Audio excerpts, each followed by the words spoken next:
We start with some overnight news. A neighborhood in northeast Albuquerque is back to normal this morning after a SWAT standoff overnight. Police rushed out to this home on Windsor Place after neighbors called 911 saying a man broke into a home there. Then the man refused to leave that home.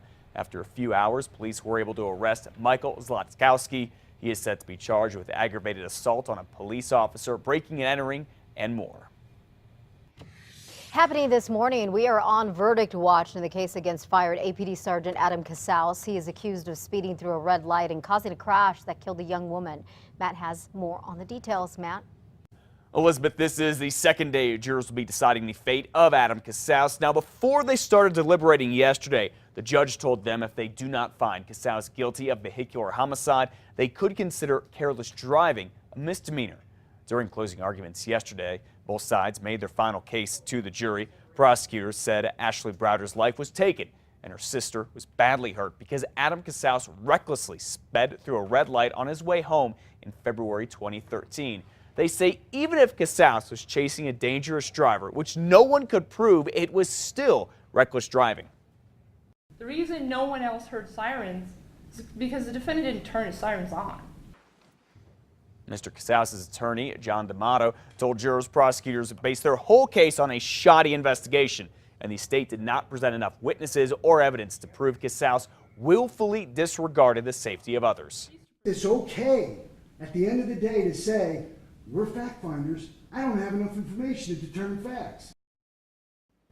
After all of that, the judge gave jurors what might very well be the most difficult instruction of all, to remove sympathy from the equation. Adam Casals faces up to 9 years in prison if convicted of the more serious charges. For careless driving, he'd be looking at half a year max. Liz? The jury will reconvene this morning for its first full day of deliberations. Of course, when the jury does make up its mind, News 13 will be ready to bring you a verdict and reaction both on air and online at KRQE.com. A new released audio recording shows an Albuquerque police detective talking about using force against homeless camper James Boyd hours before he shot and killed him.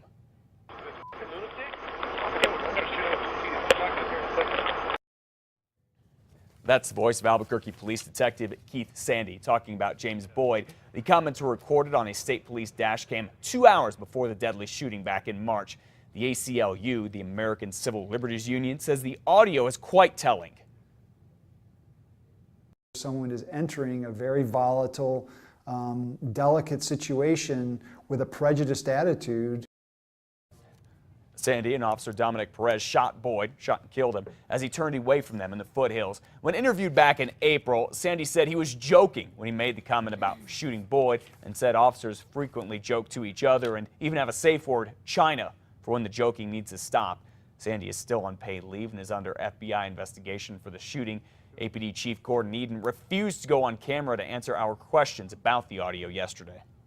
We now know former Rio Arriba County Sheriff Tommy Rodella won't know how long he'll serve in prison until after Christmas. Rodella faces a maximum of 7 years in federal prison and a maximum of 17. He was convicted Friday for violating a man's civil rights and gun charges. Prosecutors say the now former sheriff roughed up a driver back in March after chasing him down in his personal SUV. His sentencing is set for December 16th. A man who went on a stabbing rampage at an Albuquerque church will begin his prison sentence this morning. Lawrence Kapner changed his plea to no contest to attempted murder and aggravated battery yesterday. In April 2013, Kapner stabbed the choir director at St. Jude Thaddeus Church because he thought the man was a Mason. He then stabbed 2 people who tried to stop him. One of the victims, Gerald Madrid, spoke with us yesterday. Kapner stabbed him 5 times, leaving him with physical and emotional scars. Especially because it happened in my church and I'm there every Sunday. And I stand in the exact same place where it happened. Madrid has PTSD but believes it will go away over time.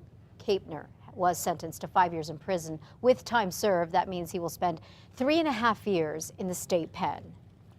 Just about 5:06 now. The state's controversial teacher evaluations are now going to court. A teacher from Los Lunas Manessa Young Padilla and the Teachers Union are suing Public Education Secretary-designate Hannah Scandera, saying the evaluations are illegal and unconstitutional because their requirements conflict with the state law. The evaluations are based on students' standardized tests, observations, and attendance. According to the union, more teachers are retiring and quitting because of these. Now, they say they're not opposed to evaluations, just what they call the unfair system that's in place right now. I think that we want to be held accountable. Actually, I know we want to be held accountable, but I think there's a better way to do that. Ms. Scandera says the old evaluations, which took a pass-fail approach, were not effective. The Public Education Department did not answer our questions about the lawsuits. The most controversial part of all this is that student test scores make up a huge chunk of a teacher's evaluation grade. Now, Santa Fe School District Superintendent Joel Boyd, along with some Albuquerque School Board members, are asking the state to put a one-year moratorium on using these test scores. Mr. Boyd says he's not opposed to the evaluations in general, but does think there needs to be a system in place to help avoid errors. There were data problems with hundreds of evaluations this past year.